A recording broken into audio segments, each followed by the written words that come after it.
마르쿠스 아우렐리우스의 리더십 수업. 고대 스토아 철학의 핵심 가치는 인내심과 집중력 같은 자기 통제력, 윤리적 행동과 책임감, 감정 관리와 이성적 판단 등 삶에서 유용하게 쓸 수 있는 행동에 중점을 두고 있다. 이러한 핵심 가치는 현대 경영자들의 리더십 측면에서도 변함없이 유용하다. 나의 경우 회사원 시절 준비되지 않은 상태에서 갑작스럽게 팀 리더를 맡게 되어 리더로서 실패했던 경험이 있다. 회사는 나를 유능한 인재라 판단해서 팀장으로 선발했겠지만 나의 유능함은 담당자로서의 유능함으로 리더로서의 유능함은 다른 역량이 필요하다는 사실을 간과하였다. 담당자는 자신이 맡은 업무를 충실히 수행하는 역할로 담당 업무에 대한 전문성과 이를 충실히 수행할 수 있는 인내심이 가장 중요하다. 이에 반해 리더는 이를 직접 수행하는 역할이 아니라 타인을 통해 이를 수행하는 역할로 팀 업무 전반에 관한 이해와 자기 통제력, 팀원에 대한 공감과 그들을 동기부여시키는 능력이 더 중요하다고 할 수 있다. 회사는 나를 리더로 선발 후 리더십에 필요한 노동 관련 법률 지식, 팀원 평가 수행 방법, 선배 리더와의 대화, 이순신 리더십 같이 지금 당장 리더로서의 역할 수행에 필요한 지식을 배울 수 있도록 배려해줬다. 하지만 담당자에서 리더로 역할이 바뀐다는 것은 어찌 보면 대학생에서 회사원으로 바뀌는 것보다 더 큰 역할 변화이며 조직에 미치는 영향도 훨씬 크다. 그럼에도 불구하고 회사에서 준비한 리더십 교육은 신입 교육에 비해 짧고 교육 내용도 변화에 적응하기에는 턱없이 부족하였다. 리더를 맡았던 초기 나는 성과에 과욕을 내었지만 팀원들의 역량을 제대로 활용할 능력이 부족하여 업무 성과뿐 아니라 팀원 관리에서도 참담한 실패를 거듭했다. 그 당시 돌이켜보면 업무 성과, 사람들로부터 받았던 스트레스도 상당히 힘들었지만 더 힘들었던 것은 좋은 리더가 될 수 있는 방법을 찾지 못하는 상황 자체였다. 그러던 중 우연히 학창시절 읽었던 후기 스토아 철학자이자 위대한 로마의 황제였던 마르쿠스 아우렐리우스가 쓴 명상록을 다시 읽게 되었는데 이전에 읽었던 리더들의 책들과 사뭇 다른 리더십과 관련된 깊은 인사이트를 얻게 되었다. 마르쿠스 그 자신이 진정한 자신에 이르는 길과 자기 성찰이 숨김없이 담겨져 있는 명상록은 출판을 목적으로 쓰이지 않았기에 다른 리더십 책들과 다르게 읽혔다. 또한 카네기, 잭웰치, 징기스칸, 유비 등 다른 시간, 문화 속에서 발휘된 리더들의 개별적 리더십 메시지와는 달리 시공간을 초월하여 적용 가능한 보편적 지혜를 볼 수 있었다. 나는 책을 읽었다고 자랑하지 말고 그것을 통해 변화한 자신을 자랑하라고 말했던 또 다른 스토아 철학자 에픽테토스의 말을 상기하며 나에게 멀게 느껴지지 않는 명상록 속의 마르쿠스가 했던 말과 행동, 그리고 마음 상태를 따라하기 위한 노력을 시작했다. 다음은 내가 실행했던 마르쿠스의 리더십 수업을 소개한다. 엄격한 셀프 컨트롤과 감정 관리. 스토아 철학에서 감정은 잠시 일어났다 사라지는 것으로 본다. 일어난 감정은 즉각적으로 반응하지 않고 감정을 살펴보고 흘려보내는 훈련을 강조한다. 특히 문제를 일으키는 부정적인 감정을 통제하는 이성적 힘을 미리 키우기 위해 평소에 신체 운동, 내면 명상, 자기 반성 등을 꾸준히 한다. 나는 마음과 몸, 분리될 수 없는 두 개의 힘을 키우기 위해 매일 새벽 5시에 일어났다. 그리고 회사 근처 피트니스 센터에 들려 1시간 정도 근력과 유산소 운동을 병행하는 일로 하루를 시작했다. 매일 새벽 일어나기 힘든 날도 많았지만 이 일이 루틴으로 만들어지는 날을 기대하며 반복했다.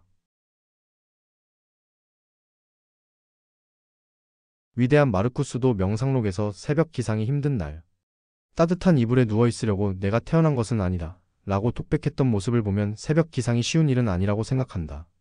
나의 경우도 거의 3달 가까운 시간이 지나서야 새벽 기상이 일상의 루틴이 되었고 지금은 어렵지 않게 실천하고 있다.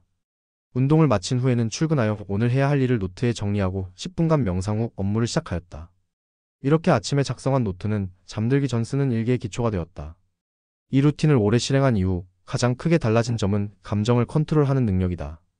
부정적이든 긍정적이든 격렬한 감정이 자주 일어나지 않게 되었고 평정심을 유지하기 쉬워졌다. 두 번째, 통제할 수 있는 일에 집중하기. 리더로서 팀을 이끌다 보면 통제할 수 없는 내 외부적 요인이 자주 발생한다. 예를 들어 다른 팀과 협업하는 프로젝트의 경우 상대팀 내부의 문제로 협업이 잘 이루어지지 않거나 배정되었던 예산이나 인원이 처음과 달리 상당히 줄기도 한다. 마르크스의 스토익 리더십을 알기 전 나는 내가 통제할 수 없는 이러한 문제가 발생했을 때 불평불만을 하며 무기력해지거나 부정적 감정을 드러내 팀원들의 사기를 저하시키고 외부 협력도 더 어렵게 만들었다. 하지만 스토익 리더가 되기로 결심한 후 나는 주어진 자원을 활용하여 도달할 수 있는 목표를 재설정하고 리더로서 내가 할 일과 팀원들이 해야 할 일에만 집중할 수 있도록 일의 판을 새롭게 짰다. 통제할 수 있는 일에 집중하는 것은 업무 성과를 높이는데 정말 중요한 훈련이다. 이 훈련이 제대로 되지 않으면 중간에 발생하는 예상치 못한 환경 변화에 집중하지 못해 목표 달성이 완전히 좌절되는 경우가 많다. 또 어떤 리더들은 자신이 통제하지 못하는 외부 평가나 평판에 너무 집착한 결과, 일에서 성과를 내기보다 결과를 과대 포장하는데 더 공을 들인다. 통제할 수 있는 일에 집중하는 능력은 갑자기 생기는 것은 아니다. 이 훈련에 가장 도움이 되었던 방법은 프로젝트 달성에 필요한 과제들을 정리한 로드맵을 도식화하고 내가 할 수 있는 일과 아닌 일을 구분한다. 다음은 통제할 수 있는 일을 중요도 순으로 정리해보는 것이다. 이후 이 프로젝트 시작 전 팀원들과 공유한 Y를 다시 한번 상기하는 시간을 가진다. 이 방법은 사이먼 신에게 유명한 저서 스타트 위드 Y에 나오는 더 골든 서클 마더를 참조하며 도움을 받았다. 마지막으로 내면의 의지를 강화하기 위해 수시로 명상록에 두 문장을 상기했다. 내가 맡은 일이 불쾌하더라도 그것이 해야 할 일이라면 나는 내가 맡은 역할을 충실히 해야 한다. 세상에 있는 모든 일은 하나의 부분일 뿐이다. 내가 해야 할 일은 그 일들이 하나의 큰 목적에 맞게 잘 이루어지도록 하는 것이다. 세 번째, 솔선수범하는 리더십.